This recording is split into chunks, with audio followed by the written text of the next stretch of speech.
اعوذ باللہ من الشیطان الرجیم، پناہ مانگتا ہوں میں اللہ کی شیطان مردود سے۔ بسم اللہ الرحمن الرحیم، شروع اللہ کے نام سے جو بڑا مہربان نہایت رحم والا ہے۔ اللہم بید اعمالی بنور الہدی، اے اللہ آج کے دن میرے اعمال کو نور ہدایت سے روشن کر دے۔ اللہم رب ھذا اليوم الکریم من الشہر المشرف العظیم، اے اللہ اس عظیم الشان مہینہ کے عظیم دن کے مالک، اعتقنی من النار فی هذا الشہر العظیم ولا تجعلہ آخرہ شہر رمضان صمتہ لک، مجھے اس عظیم مہینے میں آگ سے آزاد کر دے اور اس رمضان کو آخری مہینہ قرار نہ دے جس میں نے تیرے لیے روزے رکھے۔ اللہم ان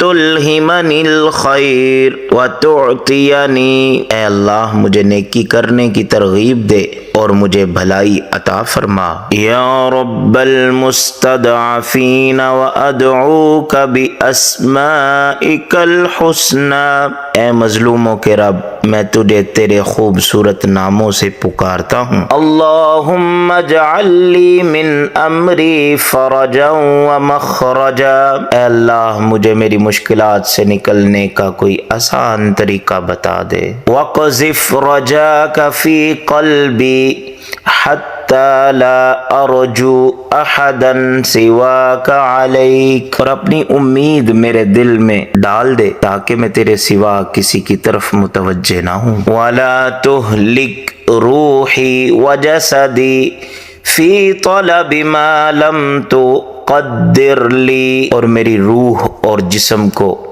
اس چیز کی طلب میں تباہ نہ ہونے دے جو میرے مقدر میں نہیں ہے۔ سیدی توکلت والیک مولایا انبت فارحمنی والیک المصیر، اے میرے مالک میں تجھ پر بھروسہ کرتا ہوں اور اے میرے مولا میں تجھ سے توبہ کرتا ہوں، مجھ پر رحم فرما اور تیری طرف ہی مجھے لوٹنا ہے۔ وَكَانَ حَسْبَهُ وَبَالِغَ أَمْرِهِ عَلَيْكَ، اور تو بھروسہ کرنے والوں کے لیے کافی ہے اور ان کے معاملات کو سنبھال لیتا ہے۔ وَالْحَمْدُ لِلَّهِ الَّذِي يَجُودُ فَلَا يَبْخَلُ وَيَحْلُمُ فَلَا يَعْجَلُ، اور حمد اس اللہ کے لیے جو عطا کرتا ہے اور روکتا نہیں، بردبار ہے اور جلدی نہیں کرتا۔ وَأَمَرَنِي بِالدُّعَاءِ فَدَعَوْتُ فَوَجَدْتُهُ غِيَاثًا عِنْدَ شَدَائِدِ، اس نے مجھے دعا مانگنے کا حکم دیا، پھر جب میں نے اسے پکارا تو میں نے اسے مشکل کے وقت اپنا مددگار پایا۔ یا قاضی الامور ویا شافی الصدور، اے معاملات کو پورا کرنے والے، اے دلوں کو شفا دینے والے۔